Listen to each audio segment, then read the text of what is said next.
I'm Corbett Wall with USDA Livestock and Grain Market News, here with your feeder cattle market summary for the week ending March the 22nd, where feeder cattle going right into the feedlot were fully $3 to $6 lower, both in the auctions and in the direct trade, which you don't normally see the full drop in the direct trade, but it's very indicative of the lack of support from the futures market. Stocker cattle and calves sold $3 to $10 lower where they were fully tested, and that includes all of the southeast and in the area of the southern plains and places where they were really tested well. But that's just fueled from this cool market in the major grazing areas that we're just lacking the warmth and the sunshine to really spark that grass and get it going, and guys are not really in full spring grass fever mode.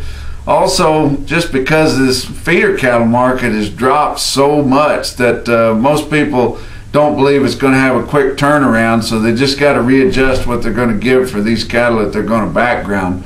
Your regional weighted averages in all three major regions are north central, south central, and the southeast.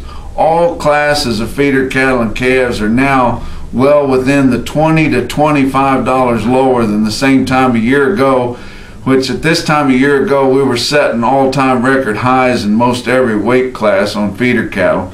But no footing was found this week in your feeder cattle market.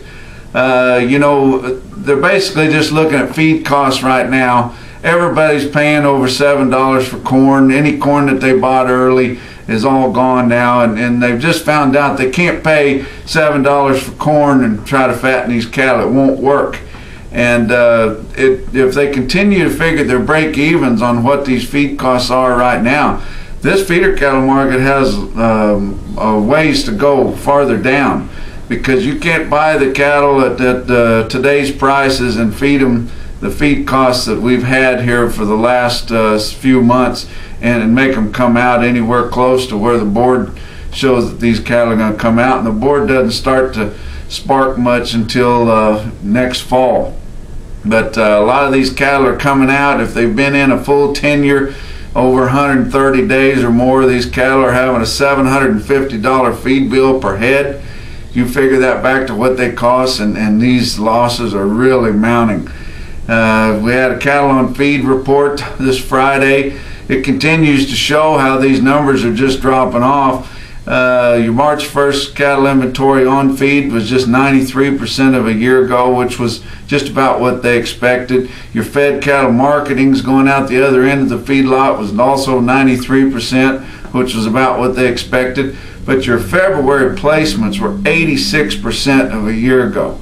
Average of analyst guess was 91, so significantly lower. In fact, that 86% is lower than the lowest expectation from the industry analysts that are paneled for that.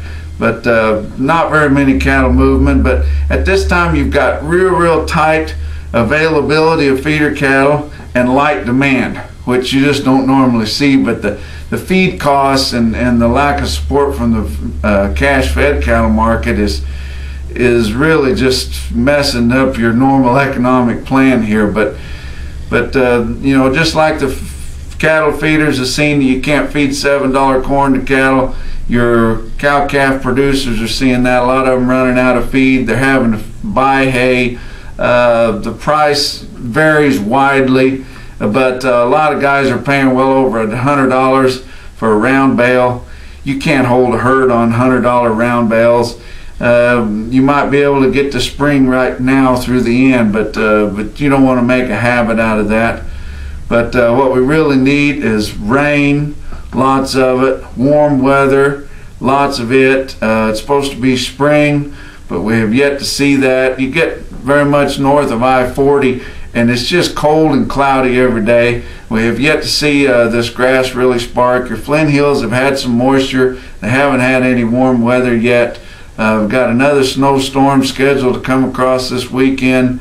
So, we're going to be hiding Easter eggs in the snow drifts, and that's not good for early grazing, and that's what everybody needs right now, is to get these cattle off their feed bill and get them turned out.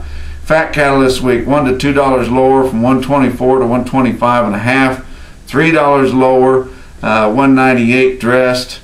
Regional weighted averages this week in the feeder cattle market in your north central states this week, an 800 to 900 pound steer cost you $126.54 compared to $129.73 last week and $146.33 a year ago.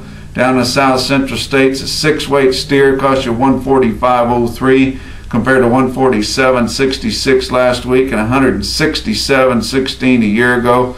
Down in the southeast, 400 to 500 pound steer, most people be buying this time of the year to turn out, cost $158.38 compared to $164.62 last week and $184.01 the same week a year ago. That wraps up your feeder cattle market summary for this week. Check out our website for more market information at marketnews.usda.gov. From the Regional Market News Office in St. Joe, Missouri, we'll talk to you next week.